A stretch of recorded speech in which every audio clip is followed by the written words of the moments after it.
Some years slip through quietly, not with drama, not with tragedy, just days folded into each other, like linens we forget we owned. And one morning, you realize, not much has changed, but somehow, everything has. There's a kind of silence that settles in after 70. Not from outside, but from within. They said retirement was rest. But no one mentioned the ache of stillness, the kind that creeps in, not into your bones, but into your sense of direction. You begin to feel like time no longer expands, only circles, and you wonder if what's left is just waiting. But the whys, they move differently, not faster, not louder, just quieter. They don't fight the stillness, they shape it. One, the ritual of waking with intention. At exactly 6:02 a.m., Walter stirs, not with alarm, but with habit. His eyes open slowly, not chasing anything, just resting in the soft gray that lives between curtain folds. He doesn't reach for his phone, doesn't check the time. He already knows. Instead, he listens. To the quiet exhale from the radiator, to the dry click in his knee when he shifts, to the breath of the house, still holding him, still waiting. It's a strange kind of companionship, this early silence, the kind that doesn't expect, doesn't fill, just lets him arrive. He moves gently, no rush, just a small stretch, a pause by the window, and then the slow making of tea, loose leaves, warm mug, hands cupped not for heat, but for remembering. Years ago, he used to bolt awake, meetings, errands, emails. The mornings belonged to everything except himself. Now, they belong to nothing. And somehow, that feels like a gift. There's a grief here, subtle but real, not for youth, not for productivity, but for all the mornings he didn't notice, for the breath he held, for the sunrises that arrived and left without witness. Neuroscientists call this kind of routine a cognitive landmark, something the brain uses to locate meaning, to feel oriented in the blur of aging. Walter doesn't need the term. He just knows the kettle sighs, the tea cools, and his mind feels less lost when he begins the day slowly. He doesn't light candles, doesn't chant affirmations. He just steps onto the porch, lets the air touch his face. And in that small ritual, the standing, the sipping, the seeing, his body hears him say, "I'm still here.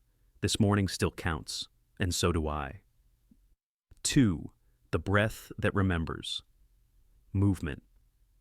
Elsa never performed on stages, but if you had seen her stir soup at 29 or wipe the counter at 50, you would have known her body spoke fluent rhythm. The tile floors in her kitchen still remember her. The soft heel pivot when she turned, the shoulder rolls she did while waiting for the kettle to sing. But now, at 78, that rhythm has faded. It hasn't left. It just hesitates. Her legs feel like questions now, always asking, "Can we do this?" And so, she walks. Not far. Just 12 steps down the hallway, 12 back. A slow procession, as if moving through memory. She raises her arms, not for fitness, not for stretch, but like she's saying hello to the ghost of who she was. The doctor once called it proprioception, how the body maps itself in space, even when the mind is unsure. Elsa doesn't remember the word. She just knows that when she moves, even slightly, her breath stops apologizing. Her spine straightens like someone remembered to stand tall for her. There's a grief here, tucked under the movement, not just for the dances never danced again, but for the years when she didn't realize how much her body gave, without ever being thanked. She used to think rest was enough, but now she knows. Stillness must be chosen, not surrendered to. Otherwise, it starts choosing for you. So she walks. 12 steps forward, 12 steps back. Some mornings with pain, some without. But always with reverence. Because somewhere deep in the bones, even beneath the creaks and protests, her body is whispering, "I still know how to belong to this world. If you keep moving, I'll keep remembering." 3. The glass of water that tells the truth. Leon used to joke that coffee was all the hydration he needed. 2 cups by 9 a.m. Sometimes 3 if the morning felt heavy. He liked the weight of the mug, the way the bitterness woke something up in him that sleep never could. But lately, the days began drifting. He'd stand too quickly and feel his knees waver, forget words he just rehearsed, feel a sudden fog behind his forehead, as if someone had gently pulled a curtain over his clarity. He blamed age. Then, one evening, after a mild, dizzy spell, his daughter simply asked, "Have you had any water today?" He hadn't, not even a sip. Now, at 81, there's always a glass beside the bed. Not for thirst, but for memory.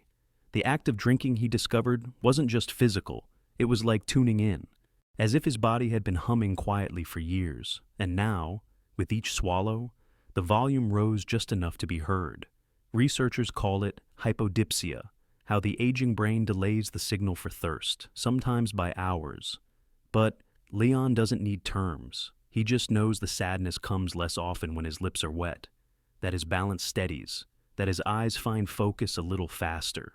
There's a grief tucked in that glass, a quiet mourning for all the days he moved without asking his body what it needed, the mornings powered by caffeine and autopilot, the years spent responding only when discomfort shouted, never when stillness whispered.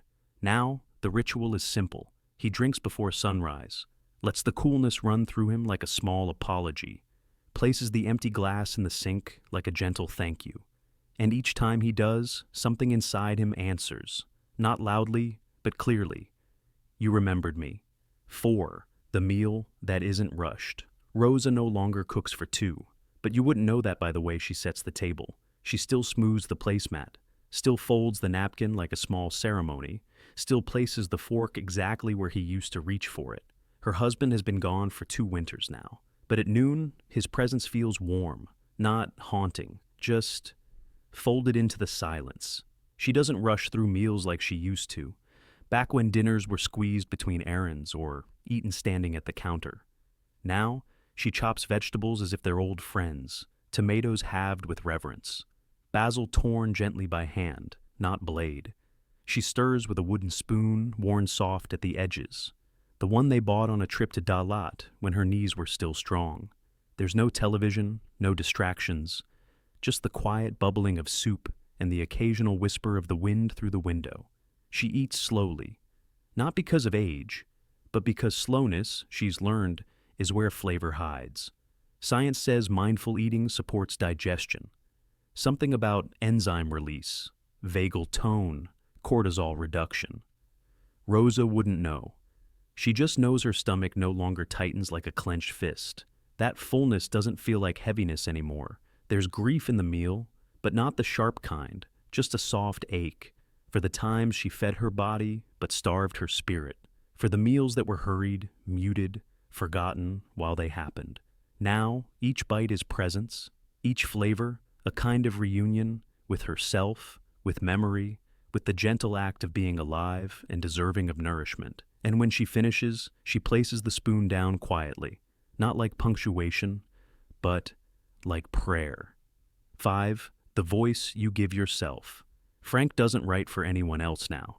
He used to, once, letters to his wife while she was still working the late shift, birthday cards for his daughters with clumsy poems tucked inside, even a short story once, never shared. But now he writes 1 sentence each night, just one, on the back page of an old notebook that sits beside the lamp, beneath his glasses, behind his vitamins. Sometimes it's simple, rained again. Bones felt it first. Sometimes it's quiet. I missed her voice today, but remembered the way she laughed. Sometimes it's nothing but breath. I made it through. He never reads them back. That's not the point. The point is the pause, the soft act of sitting still, pen in hand, eyes half closed, and letting something inside be named, however briefly.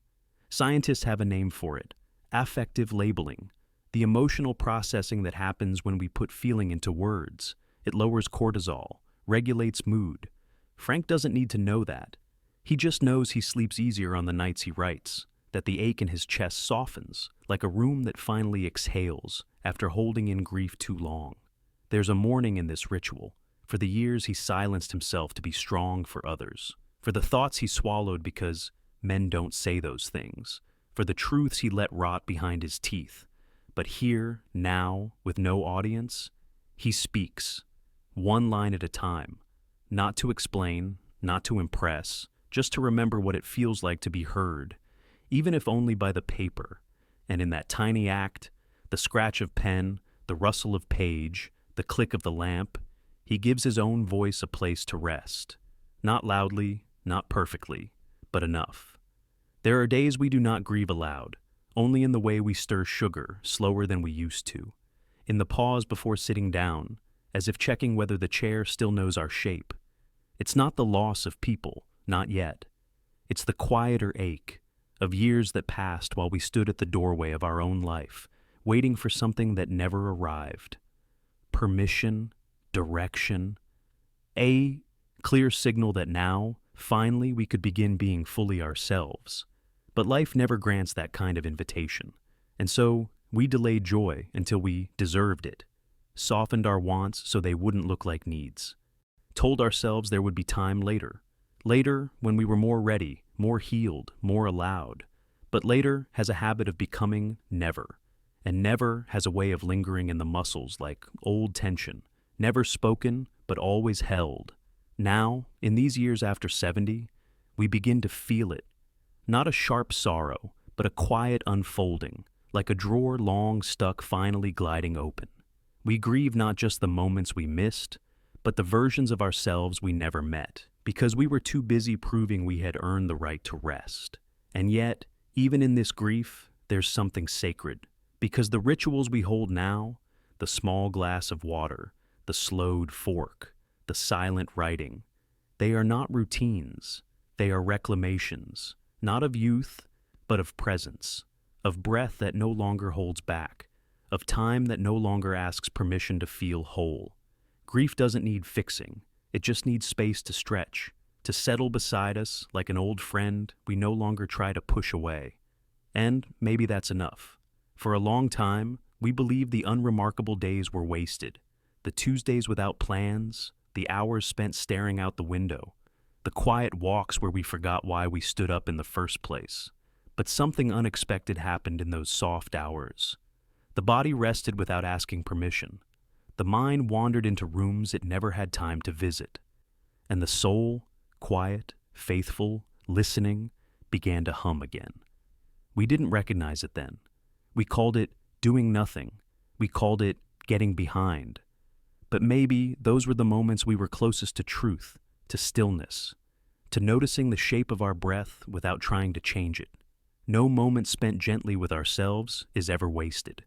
Not if it let the heart loosen, not if it let grief stretch its legs without being rushed, not if it allowed a single part of us to be felt, even silently. The wisdom was never in how much we did, but in how deeply we witnessed the little we chose, a pot simmering quietly, a memory returning uninvited, a decision made from softness, not urgency. It wasn't achievement that saved us, it was presence. And when we look back, it won't be the grand milestones we'll miss. It'll be the afternoon light falling across our lap, the sound of tea pouring, the way our hands looked when they weren't trying to hold anything.